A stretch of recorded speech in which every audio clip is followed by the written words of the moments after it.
Misinformation on the internet is a major issue. Things like rumors and hoaxes have plagued all corners of the internet for years. One day you see an incredible tweet from your favorite news outlet only to find out that the username has an extra B in it than usual. Films, sports, social media, all of these places fall victim to false info, and that goes for video games too. We've all seen it before. Someone makes a fake Nintendo Direct game list, or someone says you could play as Naked Wario in Power Wash Simulator. The video game industry is really no stranger to hoaxes. Some famous examples being the L is real message in Mario 64 alluding to Luigi being playable, or the Madden curse, which was a theory that all athletes on the cover of the Madden games would become injured. These have all been discussed by many people in the past. However, I believe there's a certain subcategory of video game hoaxes that sometimes goes unmentioned. These urban legends go beyond a simple rumor about a cheat code or secret. These are video games that become somewhat well known to people, but never actually existed in the first place. Now, defining these types of hoaxes is kind of tricky. I personally think it's wrong to just write them off as simple rumors. So let's set down some ground rules for what I define as a video game that has never existed. 1, it has to have not ever been a real playable game. This doesn't include fan games or interpretations made after the origin of the fake game was created. I won't be including things like Ben Drowned because that technically was a haunted copy of a pre-existing game, and existing is what we are not looking for here. 2, the game has to have had some reason for it possibly being a real thing. As much as I'd love to cover the 80 million fake Super Mario Galaxy 3 covers I've seen on Google Images, there was no gameplay to back them up, no footage, no physical copies, nothing. And 3, I'm gonna be a little loose with the rules here because it's a little difficult to exactly define what these kinds of games are, but you'll understand it as we go on throughout the video. Anyways, without further ado, let's talk about games that never actually existed. And we can't talk about fake video games without talking about the grandfather of fake video games. We're talking Polybius. I am now going to assault your mind with subliminal messages. Now, if you've been on YouTube for a while, let alone clicked on this video, you've probably heard about Polybius already from the zillions of videos covering this topic. For those of you who haven't heard about it, the story goes that back in 1981, during the huge arcade boom of the 80s, the town of Portland, Oregon had received multiple of these arcade machines in different arcades. According to witnesses, the machines were completely black, only with the top reading Polybius. It was never really explained what the game was, but it apparently had fast-moving geometry and was abstract, to say the least. The game, however, had super addictive properties to it, as people would form long lines around the machine waiting to play it. People would even get aggressive when told to stop playing, as they wanted more and more. But that wasn't the end of the side effects. Apparently nausea, insomnia, headaches, hallucinations, and even memory loss were some of the symptoms from playing this machine. This game was almost controlling the minds of its players. Not helping this theory was that men in black were apparently seen visiting the machines, collecting data, and leaving. This led to the conclusion that the government had put out these machines in an attempt to see if they could alter minds through video games. Eventually, the machines were removed from the arcades, leaving without a single trace. I bet GTA doesn't seem so bad now, does it, ESRB? Now, back in the day, people really believed this. I mean, it was the early 2000s, and the internet was kind of in its infancy, so it was hard to disprove a lot of things. But it was very quickly discovered that this was never really a thing. There was zero proof anywhere before this hoax was created that this game really existed. No ROMs online, no media outlets covering, no proof of any actual cabinets, absolutely nothing. 2 people did fall ill in a Portland arcade in 1981 while they were attempting to break arcade records, but let's be honest here, if you were in an arcade for 28 hours staring at bright flashing lights, please tell me how you would feel.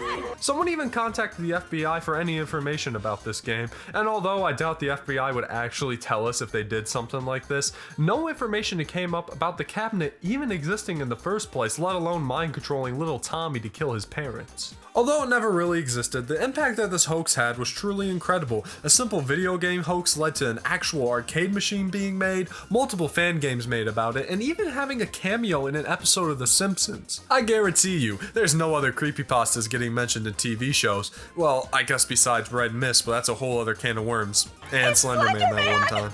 Polybius is easily the most well-known fake video game, but weirdly enough, this is only the first instance of a video game from the 80s that's existence has been argued about. Also, someone apparently spent $700,000 on a copy of this game, but we'll get to that. Exiting narrator.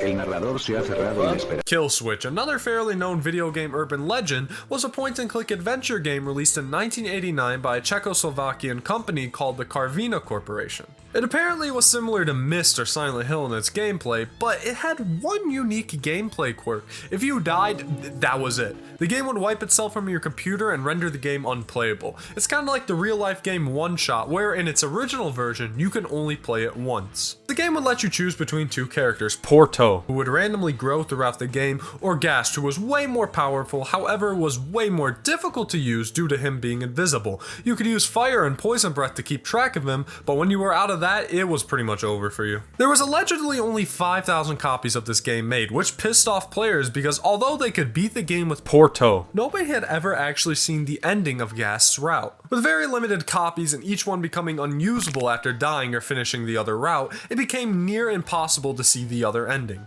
In 2005, a man from Tokyo named Yamamoto Ryuichi apparently bought a sealed copy of Kill Switch for $700,000. Holy shit, bro, buy a car, buy a house, anything else but this shitty game. Anyways, Yamamoto planned to record his process playing the game, but the only time he ever uploaded something was a short clip of him at the selection screen just crying. One theory was that he was crying because he spent $700,000 on a game he can only play once, and honestly, I gotta second that theory. This hoax, or better put, this creepypasta, was easily disproven, as not only were there details of the game such as the anti-piracy and self-deletion methods not being possible for the time, but also the story had actually originated from a book of short stories called The Melancholy of Mecha Girl, written by Catherine Valenti. There were zero intentions of this story ever being misconstrued as real, but here's a little fun fact. The same author actually wrote a Minecraft book called Minecraft The End. It was an official novel made by Mojang. I really like this story. I feel like Kill Switch is a little more believable than Polybius. However, do you want to know what's not believable? A Game Boy game that could kill you with music. 64 bits. 32 bits. 16 bits. 8 bits. Misfortune, or Misfortune.GB, is supposedly a hidden game inside of various Game Boy games such as Pokemon Red or Link's Awakening. Now, this was openly a creepypasta when it was created, but similar to Kill Switch, the internet started rumors about this being a real game despite its original intention. Anyways, how this game worked is that you'd encounter this little demon character who is just the most adorable little guy I've ever seen. You're telling me this guy is gonna make me rip my own eyeballs out? He says, "I exist within the very fabric of reality. Do you want to challenge me?" In which you choose either yes or no. And after picking yes, you're presented with various different puzzles and riddles to overcome to beat the game. One example of this is that you would enter a room with 4 cabins, in which, according to the demon guy, misfortune will befall your loved ones if you mess this up. Sorry, Grandma, your heart medication went missing because I lost a 1 in 4 chance in a Nintendo game. Anyways, the devil is pretty much out just to get you the entire game, and if you do manage to win, he is defeated and fades out of existence, never to be seen again. That's boring though, I want to see my bones be rearranged. If you were to die at any point throughout the game, you're met with this death screen reading, "I am God here." What is it with creepypasta characters and claiming to be deities? Anyways, this game over screen was apparently the worst part, as viewing the screen would cause general misfortune to the player's life, depressing and horrible thoughts, and potentially even death. Now, this was believed to be caused by the music that was played, as the erratic and high-pitched tones were said to be nauseating and unsettling. This is actually very similar to the Lavender Town creepypasta, which also had music that supposedly caused these same side effects. And that was Misfortune GB. I mean, do I have to disprove this one? If there was a Game Boy game, even if it was hidden, that was just straight up killing people, I feel like I would have seen that on Yahoo News at least. Also, the character of the devil is taken straight from the game Spud's Adventure, which, I mean, the devil doesn't always have time to make game sprites, so who are we to judge him for borrowing? I'm a sucker for these haunted game stories, and I do believe that people out there, probably children, thought that this was real. Also, there were a few games made about the story, as you might have seen while I was talking about it. Pretty cool stuff. Now, this last game is a little bit different than the other 3 I've covered already, mostly because this game may have existed. However, even if it did, the original version of this game still isn't available to the general public. I'm talking about Sad Satan.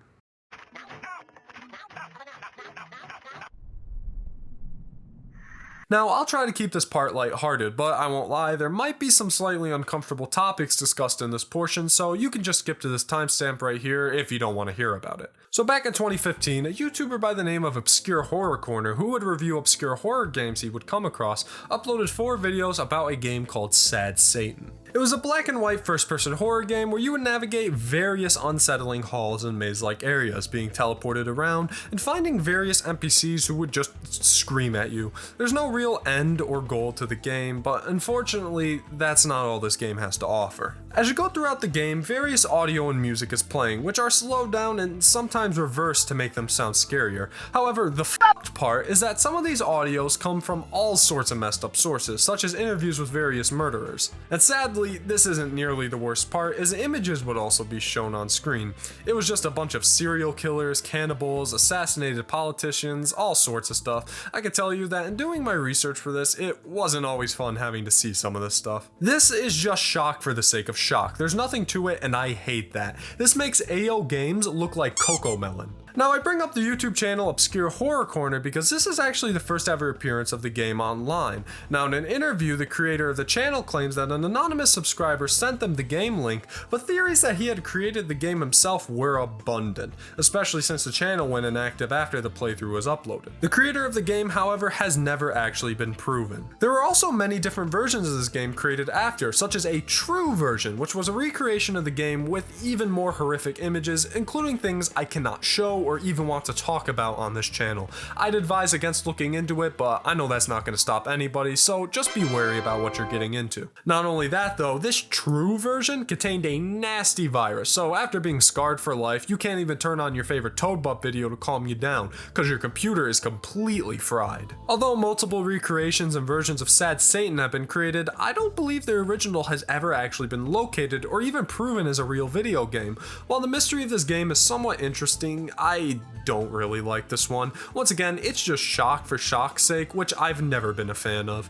People can come up with as many theories behind the game's meaning all they want, but my takeaway is that this game just plain sucks. And those were the hoaxes I wanted to cover in detail. There's more games that fall into this category, such as Petscop, which is a horror series on YouTube featuring a let's play about this forgotten PlayStation game. The game seems like an innocent children's game at first, but once a code is put in by the person playing, everything goes to hell. Anyways, I feel as if Petscop is much too comprehensive for me to cover here, but let me know if you want me to talk about it in the future. Video games can be so easily fabricated, especially in the early days of YouTube and even the internet. Any game hoax can be considered real. For example, I saw a picture of a game store using Super Smash Bros. Universe box art, and I thought it was real and I lost my shit. The idea that a hoax can be so well made, or in some cases not well made, to the point of people just thinking it existed is always going to be cool to me. I hope you enjoyed me talking about video games that never actually existed. I might even revisit this topic again in the future. I mean, I forgot the most important fake video game of all time, Sonic Unleashed. I mean, of course this game isn't real. Look, the cover comes right out.